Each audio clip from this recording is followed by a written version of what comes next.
Assalamualaikum warahmatullahi wabarakatuh.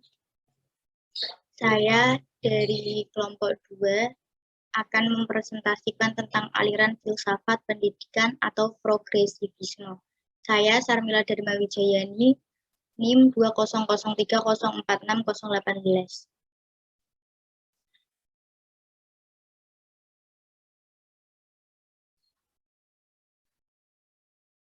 Tujuan aliran filsafat pendidikan atau progresivisme. 1. Memberikan pengalaman empiris kepada peserta didik sehingga terbentuk pribadi yang selalu belajar dan berbuat baik.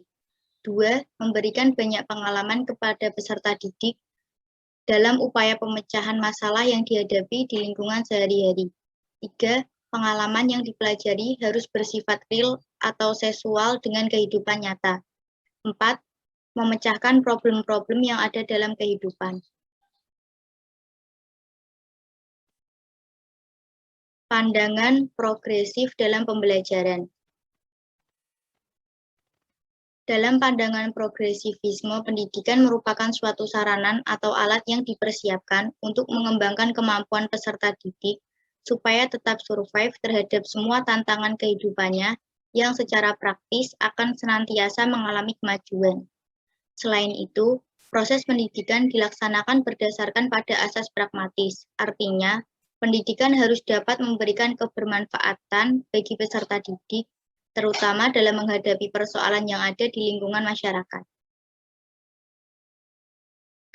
Progresivisme memiliki andil yang cukup besar, terutama dalam pemahaman dan pelaksanaan pendidikan yang sesungguhnya, di mana pendidikan sudah seharusnya diselenggarakan dengan memperhatikan berbagai kemampuan yang dimiliki oleh peserta didik, serta berupaya untuk mempersiapkan peserta didik supaya mampu menghadapi dan menyelesaikan setiap persoalan yang ada di lingkungan sosialnya.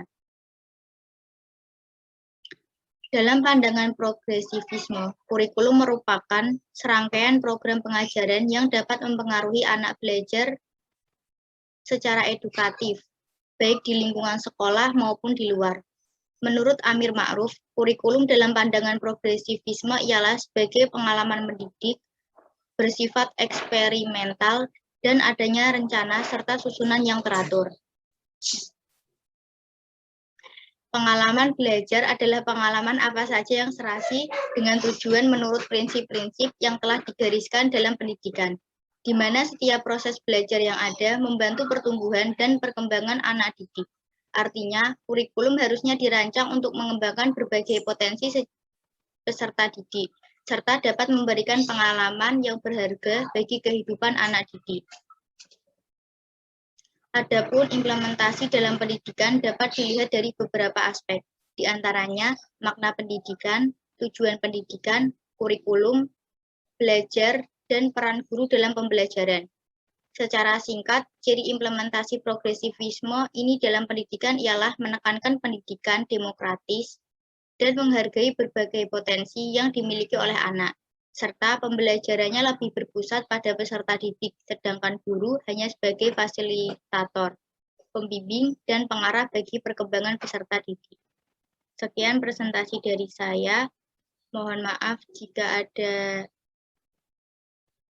kata-kata yang salah. Wassalamualaikum warahmatullahi wabarakatuh.